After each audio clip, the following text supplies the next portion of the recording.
warahmatullahi wabarakatuh. Nama saya Filda Sangaji, mahasiswa di Universitas Pembangunan Indonesia Manado atau disebut dengan UNPI. Saya kelas D1 atau ekstensi. Saya akan membuat tugas UAS. Baiklah, saya akan menjelaskan sedikit tentang makalah saya, yaitu tata laksana status epileptikus. Epileptikus yaitu aktivitas kejang lama yang akut, merupakan suatu rentetan kejang umum yang terjadi tanpa perbaikan kesadaran penuh di antara serangan.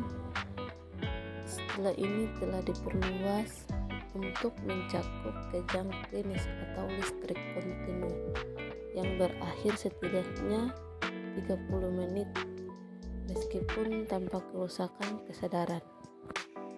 Etiologi adalah status epileptikus banyak berasal dari insult akut pada otak dengan suatu fokus serangan.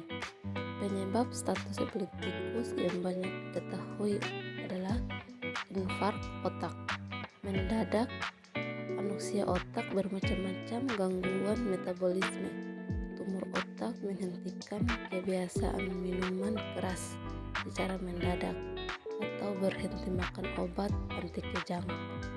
Jarang status epileptikus disebabkan oleh penyakit degenerasi sel-sel otak, menghentikan penggunaan penenang dengan mendadak pasca anestesi, dan cedera perinatal.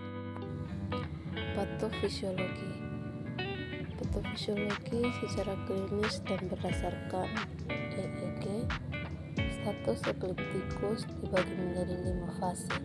Fase pertama terjadi mekanisme kompensasi seperti peningkatan aliran darah otak dan kardiak output, peningkatan oksigenasi jaringan otak, peningkatan tekanan darah, peningkatan laktat serum, peningkatan glukosa serum, dan penurunan pH yang diakibatkan asidosis laktat. Perubahan secara reversibel pada tahap ini setelah 30 menit. Ada perubahan ke fase kedua, kemampuan tubuh beradaptasi berkurang di mana tekanan darah, pH, dan glukosa serum kembali normal. Kerusakan saraf irreversibel pada tahap ini.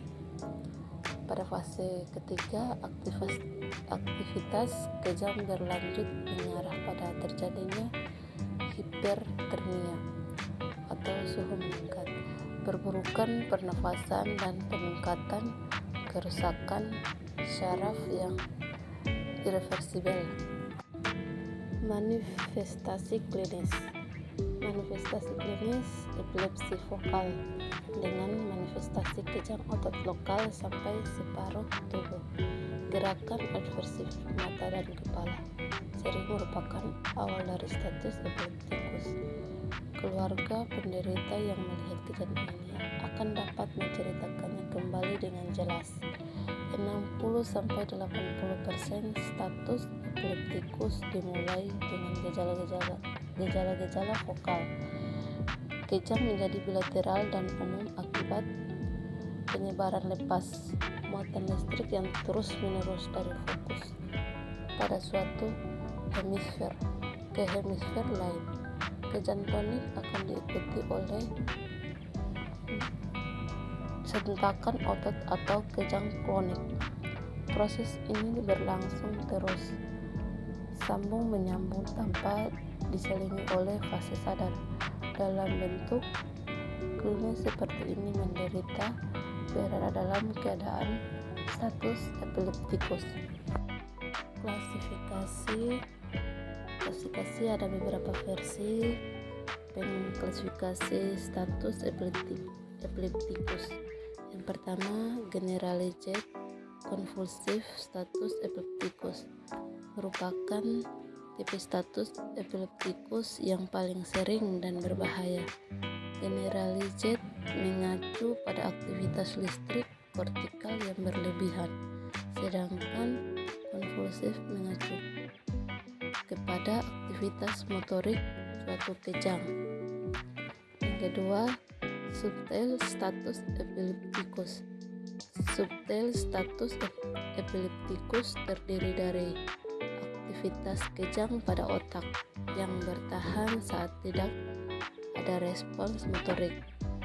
Teknologi ini dapat membingungkan karena subtle status epilepticus seperti tipe NCSE atau non-convulsive status epilepticus, walaupun secara definisi subtle status epilepticus merupakan non-convulsive, namun harus dibedakan dari NCSE lain. Subtle status epilepticus merupakan keadaan berbahaya, sulit diobati dan mempunyai prognosis yang buruk. Ketiga, NCSE dapat dibagi menjadi dua kategori, yaitu abses SE dan kompleks partial SE. Perbedaan dua tipe ini sangat penting dalam tata laksana etiologi dan prognosis vokal motor SE mempunyai prognosis lebih buruk. Keempat, simple partial status epilepticus. Secara definisi, simple partial SE terdiri dari kejang yang terlokalisasi pada area korteks cerebri dan tidak menyebabkan perubahan kesadaran berbeda dengan konvulsif SE. Simple partial SE tidak dihubungkan dengan mortalitas dan morbiditas yang tinggi. Pemeriksaan dan diagnosa dalam keadaan status epilepticus tidak sukar, akan tetapi perawatannya memerlukan lebih banyak perhatian. Status epilepticus dapat timbul karena berbagai sebab. Bila mana dokter dipanggil untuk menolong penderita, maka ia tidak bisa langsung memberi obat untuk menghilangkan kejang umum yang lebih. Untuk memeriksa penyakit penderita, yang pertama tingkat kesadaran, panas atau ada trauma kepala dan pupil. Penata laksanaan dan pengobatan. Pelaksanaan pengobatan ini status epilepticus tipe grand mal ini merupakan gawat darurat neurologik, harus diatasi secepat mungkin untuk menghindarkan kematian atau cedera saraf yang permanen. Komplikasi ada 11. Yang pertama asidosis, yang kedua hipoglikemia, ketiga hiperkarbia, keempat hipertensi pulmonal, kelima edema paru, keenam hipertermia, ketujuh disseminated intravascular congelation, ke-8 gagal ginjal akut, 9 gangguan keseimbangan cairan dan elektrolit, 10 edema otak, 11 aspirasi pneumonia. Kesimpulan status epilepticus adalah kondisi kejang berkepanjangan mewakili keadaan darurat medis dan neurologis utama. Status epilepticus sebagai aktivitas kejang yang berlangsung terus-menerus selama 30 menit atau lebih.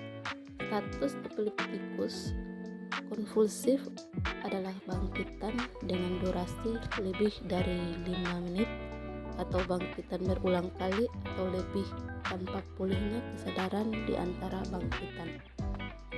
Baiklah, itulah penjelasan dari saya dari makalah saya. Kurang lebih mohon maaf.